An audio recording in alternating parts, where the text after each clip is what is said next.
Tuje cyane wowe ukurikiranye ibiganiro bya Peter Nzaba, Imana iguha umugisha.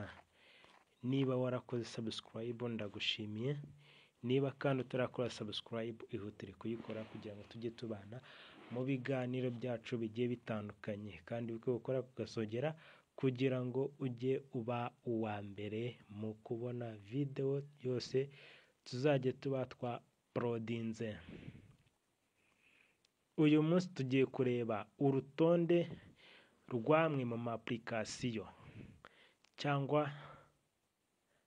app na website za artificial intelligence AI abanyeshuri bashobora gukoresha mu buryo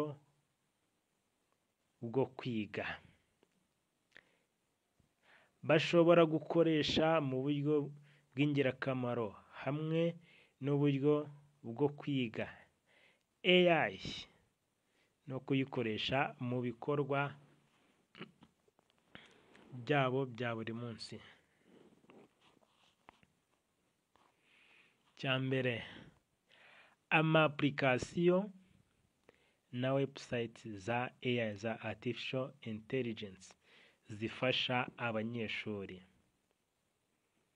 mu myigire no gusobanukirwa amasomo. Tuzajya tureba izina rya application na website n'icyo ikora. Application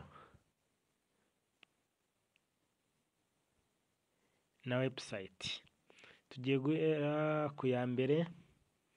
Ni website yitwa Khan Academy na Khan Migo AI.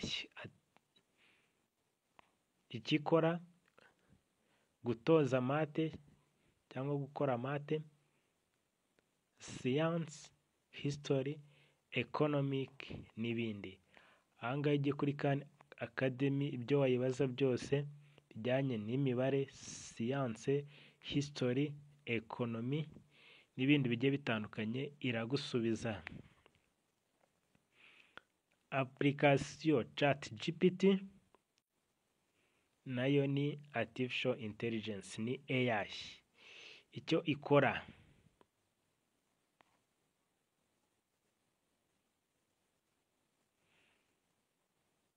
ikora mu gusobanura ibintu, gukora ibitekerezo, kwandika inyandiko, ibisobanuro. Tugiye kongeraho akandi ka gatatu uko ikoreshwa. chatgpt.openai.com. Kuri Khan Academy cyangwa Khan Migo AI uko ikoreshwa ni wa3.khanacademy.org. ubwo ukabasha kuba wakoresha iyo website. Tugiye ku yindi website bita Duolingo AI. Duolingo AI ikikora kwiga indimi, ikwigisha indimi. Ushobora kuyigira Icyongereza, Igifaransa ndetse n'izindi ndimi. Kubasha kuyigeraho uko ikoreshwa ni wa3.duolingo. Duolingo ni da na u na o ra ndende i na na na ga na o .com. Niyo bita Socratic by Google. Iyi ni website. Yo ikikora kigufasha gusubiza ibibazo by'amasomo ukoresheje amafoto. Uko ikoreshwa, ko wayikoresha, ikora iOS Android app, ushobora kwitunga nka Android. Hari website bita Quizlet Artificial Intelligence, abakunda kuzikoresha muri kubyumva ko n'icyo zibamarira. Abenshi ntabwo bari bazi icyo ushobora kugenda usacingaho. Aha ngaha ndi kugenda nkwereka icyo ushobora gusacingaho n'icyo zishobora kugufasha. Kuri Quizlet hano ushobora kwiga no gusubiramo hifashishijwe flashcard na quiz ziteguwe na AI, Artificial Intelligence. Ushobora kuba wagenda ukiga, ukaba wanakoreraho na quiz. Kubasha kuhagera kugira ngo wayikoresha, uca kuri wa3.quizlet.com. Iyindi website bayita Grammarly. Iyi website yitwa Grammarly ikoreshwa mu gukosora Icyongereza, grammar, style and tone. Uko ushobora kuyikoresha, ushobora kujya kuri wa3.grammarly.com. mu gushaka amakuru no gukora ubushakashatsi. So tugiye kubona ariyo bita Perplexity AI. Icyo ifasha kubaza ibibazo bigoye bigasubizwa n'amakuru mashya yizewe. Icyo wakora kugira ngo ubashe kuyigeraho, ugomba kunyura kuri wa3.perplexity.ai. indi bayita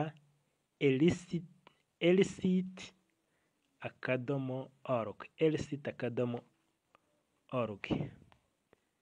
igufasha gutegura ubushakashatsi n'amakuru ya siyanse.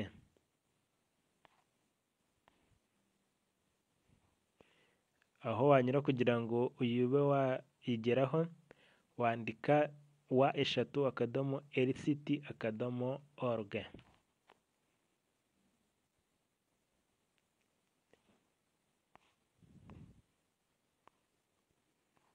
indi ya gatatu Google Scholar AI Tool, bita Google Scholar AI Tools.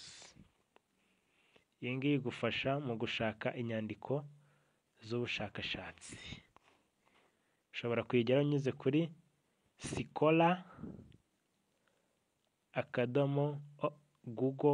scholar.google.com.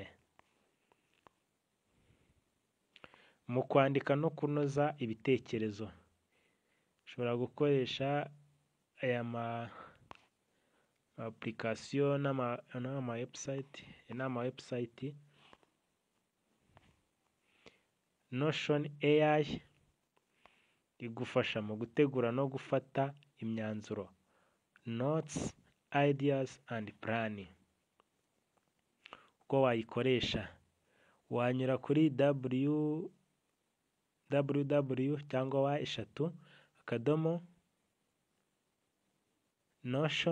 wa3.notion.so. ariyo bita Tome AI, igufasha mu gukora presentation mu buryo bw'ikoranabuhanga. uko ikoreshwa, uko wayikoresha, nyura kuri wa3.tome.app. iyi ni application ariyo bita Canva Magic Write, igufasha mu gukora infographics, slide, CV cyangwa posters. Ko wayikoresha kugira ngo biyagufasha muri ibyo byose, unyura kuri wa3canva.com. Uko wakwiga ukoresheje AI, Artificial Intelligence.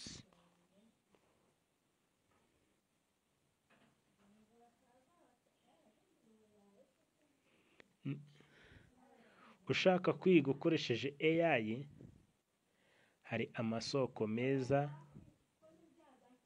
wakuraho amasomo, nawe ukaba wakora porogaramu cyangwa robo. Amasomo atangirwa kuri interineti. Tugiye kureba platform wabyigiraho, ukaba nawe wabasha kuba wakikorera imbuga zawe. Platform ya mbere, Coursera by Google Stanford. Ibyo yigisha Introduction to Artificial Intelligence cyangwa intro, amakuru yibanze kuri AI. Ikindi, machine learning, kwiga computer cyangwa imashini. Ikindi, kwigisha data science. Iyindi platform bayita Udemy. Iyi ni AI cyangwa Artificial Intelligence for beginners, ku batangizi. Ukiga ko iby'amarobo, ibya Python for AI. Platform yindi, Google AI for everyone. Iyi ngiyi ari ubuntu, free. Iyi iri free. Uko AI ikora mu buzima bwa buri munsi. Ibi nibyo ikwigisha. Ushaka kumenya uko AI ikora mu buzima bwa buri munsi, ushobora kujya kubyigira kuri no Google AI for everyone, kuko yo iri free. Microsoft Learning AI. Microsoft Learn AI. Sorry, ni Microsoft Learn AI, ntabwo ari learning. Iyi ikwigisha gukora ama application na AI bots n'amarobo yayo. Ngiye kubabwira amalink. Ngiye guhera kuri Coursera. Link yayo ni www.coursera.org. Link wakoraho Udemy ni wa.udemy.com. ukabasha kuba wagenda ukiga biriya biriho, ukabasha kuwamenya robotics na Python for AI. Google AI for everyone, uburyo wagera kugira ngo ube wamenya uko AI ikora mu buzima bwa buri munsi. Learn with Google AI, niko ushyiramo igi kuri Chrome yawe. Soft Learn AI, link yayo ni learn.microsoft.com. Inyungu z'ibi bintu kugira ngo z'iyi AI z'igihe kirekire, ushobora kwiyungura ubumenyi bujyanye n'ahazaza h'akazi, kuko AI, Artificial Intelligence, ni kimwe mu bizaba byiganje. Abanyeshuri bafite ubumenyi muri Artificial Intelligence bazagira amahirwe y'akazi, cyane cyane mu buvuzi, uburezi, ikoranabuhanga, ubucuruzi ndetse n'ubushakashatsi. Murakoze cyane. Turagenda dukubana mu biganiro byacu bigiye bitandukanye. Icyo ngusaba ni ugukanda subscribe kugira ngo dukomeze tubane mu biganiro byacu bigiye bitandukanye.